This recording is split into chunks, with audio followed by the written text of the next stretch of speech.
नमस्कार, मैं डॉक्टर भाग्यश्री जोशी आप सभी का स्वागत करती हूँ आपके अपनी कम्युनिटी रेडियो हेलो हल्द्वानी में। आज का दिन बहुत खास है क्योंकि आज से हम मना रहे हैं प्रेमचंद्र सप्ताह। उस महान लेखक की याद में जिनकी कलम ने भारतीय समाज की आत्मा को शब्द दिए। 31 जुलाई को प्रेमचंद्र जी की जयंती है और हम ये पूरा सप्ताह समर्पित कर रहे हैं उनकी रचनाओं, उनके विचारों और उनकी सच्चाई को, जिसे उन्होंने अपनी कहानियों में जिया। और आज प्रेमचंद्र सप्ताह के इस विशेष मौके पर मैं आपके लिए लेकर आई हूँ उनकी एक बेहद सशक्त और मार्मिक कहानी, पूस की रात। तो आइए शुरू करते हैं प्रेमचंद्र तक कहानियों के रास्ते। इसकी पूरी श्रृंखला आप तक आएगी और इसमें पहली कहानी है पूस की रात। हल्कू ने आकर स्त्री से कहा, सहना आया है, लाओ जो रुपये रखे हैं उसे दे दूं, किसी तरह गला छूटे। मुन्नी झाड़ू लगा रही थी, पीछे फिरकर बोली, 3 ही तो रुपये हैं, दे दोगे तो कंबल कहाँ से आवेगा। माघ पूस की रात हार में कैसे कटेगी, उससे कह दो फसल पर दे देंगे, अभी नहीं। हल्कू एक क्षण अनिश्चित दशा में खड़ा रहा। पूस सिर पर आ गया। कंबल के बिना हार में रात वह किसी तरह नहीं जा सकता, मगर सहना मानेगा नहीं। घुड़कियां जमावेगा, गालियां देगा, बला से जाड़ों में मरेंगे, बला तो सिर से टल जाएगी। यह सोचता हुआ वह अपनी भारी भरकम डील लिए हुए स्त्री के समीप आ गया और खुशामद करके बोला, ला दे दे, गला तो छूटे, कंबल के लिए कोई दूसरा उपाय सोचूंगा। मुन्नी उसके पास से दूर हट गई और आंखें तरेरती हुई बोली, कर चुके तुम उपाय, जरा सुनू तो कौन सा उपाय करोगे। कोई खैरात दे देगा कंबल, न जाने कितनी बाकी है जो किसी तरह से चुकने में नहीं आती। मैं कहती हूँ तुम क्यों नहीं खेती छोड़ देते, मर मर काम करो, उपज हो तो बाकी दे दो, चलो छुट्टी हुई। बाकी चुकाने के लिए ही तो हमारा जन्म हुआ है, पेट के लिए मजूरी करो, ऐसी खेती बाज आए। मैं 1 रुपया ना दूंगी। हल्कू उदास होकर बोला, तो क्या गाली खाऊं। मुन्नी ने तड़प कर कहा, गाली क्यों देगा, क्या उसका राज है। मगर ये कहने के साथ ही उसकी तनी हुई भौएं ढीली पड़ गई। हल्कू के उस वाक्य में जो कठोर सत्य था वह मानो एक भीषण जंतु की भांति उसे घूर रहा था। उसने जाकर आले से रुपये निकाले और लाकर हल्कू के हाथ पर रख दिए। फिर बोली, तुम छोड़ दो अब की से खेती, मजूरी में सुख से 1 रोटी तो खाने को मिलेगी, किसी की धौंस तो ना रहेगी। अच्छी खेती है, मजूरी करके लाओ, वह भी उसी में झोंक दो और उस पर धौंस। हल्कू ने रुपये लिए और इस तरह से बाहर चला गया मानो अपना हृदय निकाल कर देने जा रहा हो। उसने मजूरी से 1-1 पैसा काट कपट कर 3 रुपये कंबल के लिए जमा किए थे। वह आज निकले जा रहे थे। एक एक पग के साथ उसका मस्तक अपनी दीनता के भार से दबा जा रहा था। पूस की अंधेरी रात, आकाश पर तारे भी ठिठुरते हुए मालूम होते थे। हल्कू अपने खेत के किनारे ऊख के पत्तों की एक छतरी के नीचे बांस के खटोले पर अपनी पुरानी गाड़ी की चादर ओढ़े पड़ा कांप रहा था। खाट के नीचे उसका संगी कुत्ता जबरा पेट में मुंह डाले सर्दी से कूं कूं कर रहा था। 2 में से एक को भी नींद न आती थी।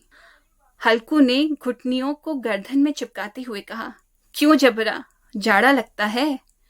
कहता तो था घर में पुआल पर लेटे रहे, यहाँ क्या लेने आए थे। अब खाओ ठंड, मैं क्या करूं।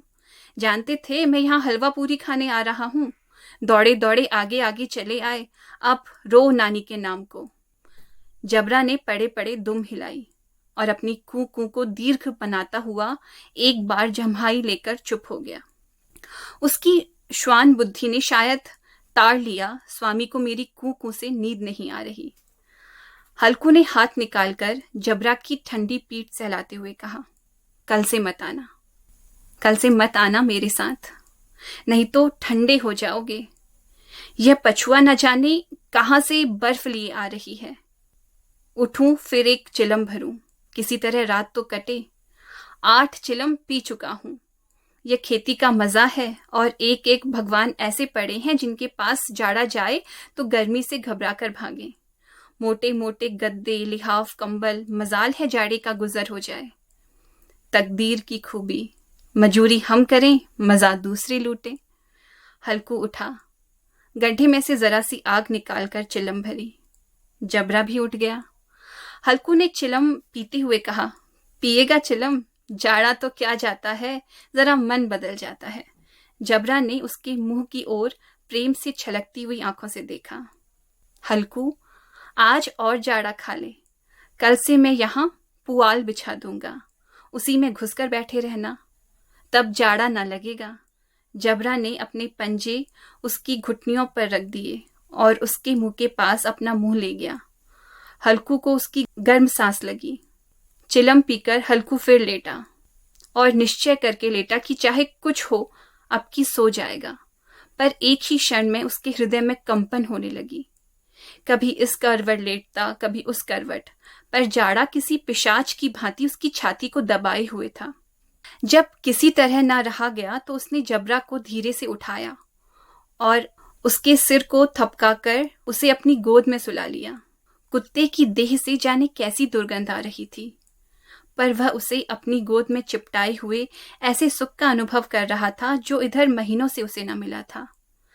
जबरा शायद यह समझ रहा था कि स्वर्ग यही है, और हल्कू की पवित्र आत्मा में तो उस कुत्ते के प्रति घृणा की गंध न थी। अपने किसी अभिन्न मित्र या भाई की भांति इतनी ही तत्परता से उसे गले लगाया हुआ था।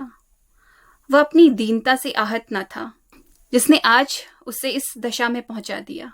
इस अनोखी मैत्री ने जैसे उसकी आत्मा के द्वार खोल दिए थे और उनका एक एक अणु प्रकाश से चमक रहा था। सहसा जबरा ने किसी जानवर की आहट पाई। इस विशेष आत्मीयता ने उसमें एक नई स्फूर्ति पैदा कर दी थी जो हवा के ठंडे झोंकों को तुच्छ समझती थी। वह छटपटाकर उठा और छपरी से बाहर आकर भौंकने लगा। हल्कू उसे कई बार चुमकाकर बुलाया, पर वह उसके पास न आया। हार में चारों तरफ दौड़ दौड़कर भौंकता रहा। एक क्षण के लिए आ भी जाता तो तुरंत ही फिर दौड़ता। कर्तव्य उसके हृदय में अरमान की भांति उछल रहा था। 1 घंटा और गुजर गया। रात ने शीत को हवा से धधकना शुरू किया। हल्कू उठ बैठा और दोनों घुटनों को छाती से मिलाकर सिर को उसमें छिपा लिया। फिर भी ठंड कम न हुई। ऐसा जान पड़ता था सारा रक्त जम गया है और धमनियों में रक्त की जगह हिम बह रहा है। उसने झुककर आकाश की ओर देखा। अभी कितनी रात बाकी है। सप्तऋषि अभी आकाश में आधे भी न चढ़े। ऊपर आ जाएंगे तब कहीं सवेरा होगा। अभी पहर से ऊपर रात है। हल्कू के खेत से कोई एक गोली के टप्पे पर आमों का एक बाग था। पतझड़ शुरू हो गई थी। बाग में पत्तियों का ढेर लगा हुआ था। हल्कू ने सोचा चलकर पत्तियां बटोरूं और उन्हें जलाकर खूब तापूं। रात को कोई मुझे पत्तियां बटोरते देखे तो समझे कोई भूत है। कौन जाने कोई जानवर ही छिपा बैठा हो। मगर अब तो बैठे नहीं जाता। उसने पास के अरहर के खेत में जाकर कई पौधे उखाड़ लिए और उनका झाड़ू बनाकर हाथ में सुलगता हुआ उपला लिए बगीचे की तरफ चल दिया। जबरा ने उसे आते देखा तो पास आया और दुम हिलाने लगा। हल्कू ने कहा, अब तो नहीं रहा जाता जबरू, चलो बगीचे में पत्तियां बटोर कर तापें। टाँठे हो जाएंगे तो फिर आकर सोएंगे। अभी तो बहुत रात है। जबरा ने खूं खूं करके सहमति प्रकट की और आगे आगे बगीचे की ओर चल दिया। बगीचे में खूब अंधेरा छाया हुआ था और अंधकार में निर्दय पवन पत्तियों को कुचलती हुई चली जा रही थी। वृक्षों से ओस की बूंदें टप टप नीचे टपक रही थी। एकाएक एक झोंका मेहंदी के फूलों की खुशबू लिए हुए आया। हल्कू ने कहा, कैसी अच्छी महक आई जबरू, तुम्हारी नाक में भी तो सुगंध आ रही है। जबरा को कहीं जमीन पर एक हड्डी पड़ी मिल गई थी, उसे चिंचोड़ रहा था। हल्कू ने आग जमीन पर रख दी और पत्तियां बटोरने लगा। जरा देर में पत्तियों का ढेर लग गया। हाथ ठिठुरते जाते थे, नंगे पांव गले जाते थे और वह पत्तियों का पहाड़ खड़ा कर रहा था। इसी अलाव में वो ठंड को जलाकर भस्म कर देगा। थोड़ी देर में अलाव जल उठा। उसकी लौ ऊपर वाले वृक्ष की पत्तियों को छू छू कर भागने लगी। उस अस्थिर प्रकाश में बगीचे के विशाल वृक्ष ऐसे मालूम होते थे मानो उस अथाह अंधकार को अपने सिरों पर संभाले हुए हों। अंधकार उस अनंत सागर में यह प्रकाश एक नौका समान हिलता हुआ मचलता हुआ जान पड़ता था। हल्कू अलाव के सामने बैठा आग ताप रहा था। एक क्षण में उसने दोहर उतार कर बगल में दबा ली, दोनों पांव फैला दिए, मानो ठंड को ललकार रहा हो। तेरे जी में जो आए सो कर। ठंड की असीम शक्ति पर विजय पाकर वह विजय गर्व को हृदय में छिपा न सका। उसने जबरा से कहा, क्यों जब्बर, अब ठंड नहीं लग रही है? जब्बर ने कूकू करके मानो कहा, अब क्या ठंड लग रही होगी? पहले से यह उपाय न सूझा, इतनी ठंड क्यों खाते? जब्बर ने पूंछ हिलाई। अच्छा आओ, इस अलाव को कूदकर पार करें, देखे कौन निकल जाता है। अगर जल गए बच्चा तो मैं दवा ना करूंगा। जब्बर ने उस अग्नि राशि की ओर कातर नेत्रों से देखा।